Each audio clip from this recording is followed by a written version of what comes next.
कहानी की शुरुआत होती है सन 1962 से, जहां हमें पैसिफिक ओशन के बीचों बीच एक बहुत ही बड़ा शिप दिखाया जाता है जिसका नाम एंटोनिया ग्राजा है। इस शिप पर टोटल 600 पैसेंजर्स मौजूद हैं जो न्यूयॉर्क की तरफ जा रहे हैं। इस शिप में पार्टी चल रही होती है जहां एक बहुत ही खूबसूरत सिंगर गाना गा रही होती है। शिप पर मौजूद सभी लोग बहुत ज्यादा खुश थे, लेकिन इन्हें पता नहीं था कि कुछ मिनट बाद उनके साथ कुछ ऐसा होने वाला है जिसके बारे में सोचने से भी डर लगता है। तभी हम देखते हैं कि एक आदमी इंजन रूम से एक लीवर ऊपर की तरफ उठाता है। लीवर के ऊपर उठते ही एक तेज नुकीला वायर टाइट होकर सब लोगों के आर पार चला जाता है। देखते ही देखते सब लोगों के बॉडी के 2 टुकड़े होने लगते हैं। एक बच्ची जिसका नाम केटी है वो बच जाती है क्योंकि उसकी हाइट कम थी, जिस वजह से वायर उसके सर के ऊपर से होता हुआ गुजर जाता है। इसके बाद हमें 40 साल के बाद का सीन दिखाया जाता है। यहीं जैक नाम का एक आदमी इन लोगों पर काफी देर से नजर रखे हुए था और इन सब की बातें सुन रहा था। उसे पता चल जाता है कि यह लोग समुद्र में जो शिप गायब हो जाते हैं, ये लोग उन शिप्स को ढूंढ निकाल कर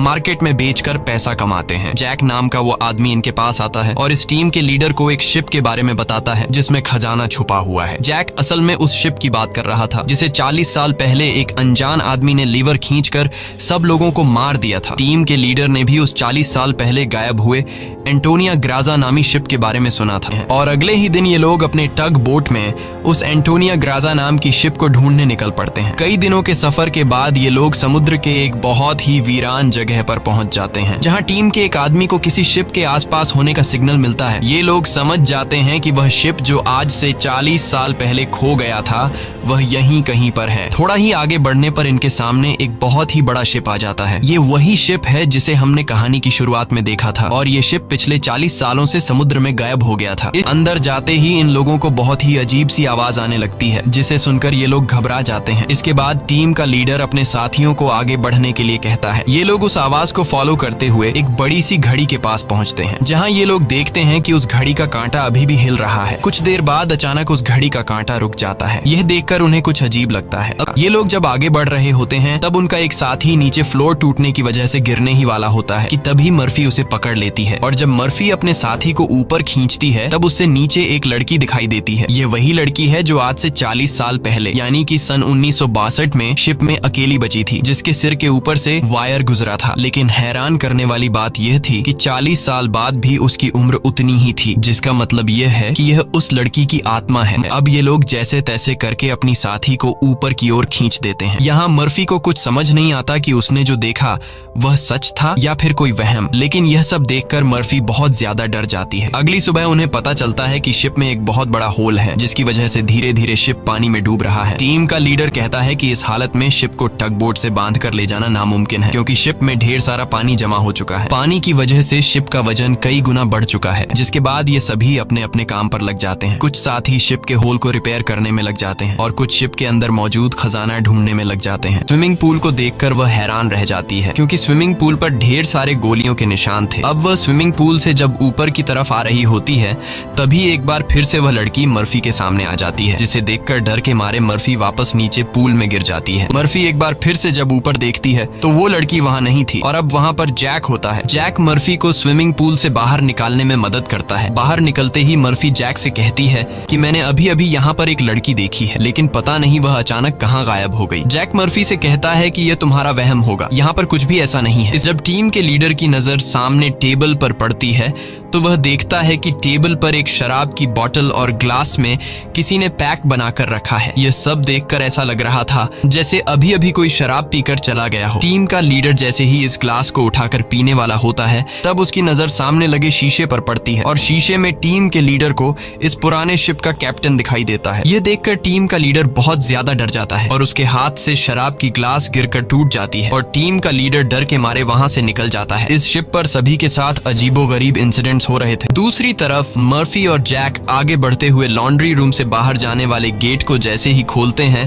तभी अंदर जमा हुआ सारा पानी उनके ऊपर आ जाता है, जिसमें कई सारे लोगों की डेड बॉडीज थीं। मर्फी और जैक डर के मारे वहां से आगे बढ़ने लगते हैं। तभी एक दूसरे रूम से उन्हें कुछ हिलता हुआ नजर आता है। जब ये दोनों उस चीज के करीब आते हैं और उसके ऊपर रखा हुआ सामान हटाकर देखते हैं तो उनकी आंखें खुली की खुली रह जाती हैं क्योंकि वहां पर सोने से भरा हुआ एक बॉक्स पड़ा था। ये देखकर मर्फी अपने अपने बाकी साथियों को तुरंत बुला लेती है और जब सब यहाँ पहुँचते हैं तो सामान हटाने पर उन्हें इसी तरह के 9 बॉक्स मिलते हैं और हर एक बॉक्स में 28 गोल्ड प्लेट्स पड़ी हुई थी, जिसे देखकर सभी की खुशी का ठिकाना नहीं रहता क्योंकि ये सभी रातों रात अमीर हो गए। दूसरी तरफ मर्फी भी कंफ्यूज्ड होती है कि उसे बार बार वह लड़की क्यों दिखाई दे रही है, इसीलिए मर्फी उस लड़की के बारे में जानने की कोशिश करती है। रिसर्च करते हुए वह केटी के रूम तक पहुंच जाती है, जहां अलमारी का दरवाजा खोलते हुए उसे केटी का ढांचा मिल जाता है, जिसे देखकर मर्फी बहुत ज्यादा डर जाती है। फिर जैसे तैसे करके मर्फी खुद को संभालती है और उस ढांचे के गले में लटके लॉकेट को उतार कर देखती है, जिसमें उस छोटी लड़की के पेरेंट्स की फोटो थी जो उसके पीछे ही खड़ी थी। उसे देखकर मर्फी को एक जोरदार झटका लगता है। केटी कहती है कि वह लॉकेट बंद मत करना क्योंकि बहुत साल बाद मैं अपने मॉम डैड को देख रही हूँ। वही हमें टीम के लीडर को दिखाया जाता है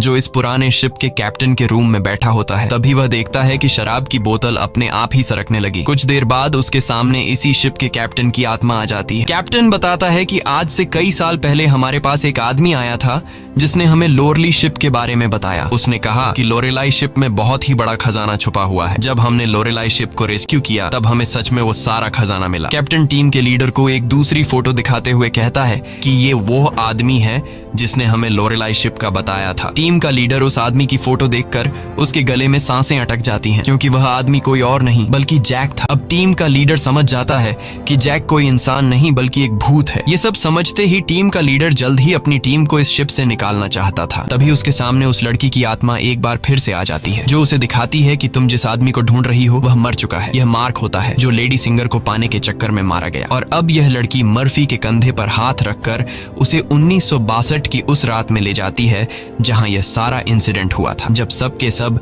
शिप में मारे गए थे। उस रात शिप पर मौजूद सभी लोगों को बहुत ही बेरहमी से मारा गया था और यह सब एक ग्रुप कर रहा था जिसका मकसद था इस शिप पर मौजूद सारा गोल्ड चुराना। इन सब के पीछे थी वही लेडी सिंगर जिसने गोल्ड लूटने के लिए यह पूरा प्लान बनाया था और अपने लोगों की मदद से उसने शिप पर मौजूद सभी लोगों को मार डाला। लेडी सिंगर को लगता है कि सारा गोल्ड अब उसी का हो चुका है क्योंकि शिप पर मौजूद सभी लोग मारे जा चुके थे। लेकिन यही एंट्री होती है एक ऐसे आदमी की जो इस पूरे गेम का मास्टरमाइंड था और वह लोहे की चेन से लेडी सिंगर को लटकाकर मार देता है। मर्फी केटी की मदद से ये सब देख रही होती है और तभी वह इस गेम के मास्टरमाइंड को भी देख लेती है, जिसे देखकर मर्फी शॉक हो जाती है क्योंकि वो आदमी कोई और नहीं बल्कि जैक है जो इन्हें गोल्ड का लालच देकर यहाँ पर लेकर आया। इसलिए मर्फी डिसाइड करती है कि वो इस पूरे शिप को तबाह कर देगी, जिसके बाद मर्फी शिप के हर एक कोने में बॉम्ब फिट करने लग जाती है, जिसके बाद जैक एक लोहे के रॉड से उस पर हमला कर देता है जिससे मर्फी नीचे गिर जाती है। अब जैसे ही जैक मर्फी को मारने के लिए आगे बढ़ता है तब मर्फी एक तीर चलाकर उस बॉम्ब वाले रिमोट पर निशाना लगाती है और खुद फौरन पानी में कूद जाती है, जिसके बाद शिप में एक बहुत बड़ा ब्लास्ट होता है। ब्लास्ट की वजह से शिप पानी में डूबने लगती है, पर तभी वहां पर केटी की आत्मा आती है जो मर्फी को हाथ से पकड़कर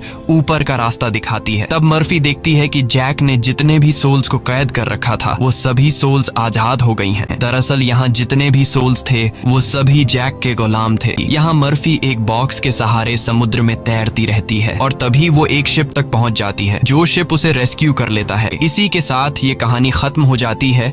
अगर आपको हमारी वीडियो अच्छी लगी हो तो हमारे चैनल को सब्सक्राइब और वीडियो को लाइक जरूर कीजिएगा।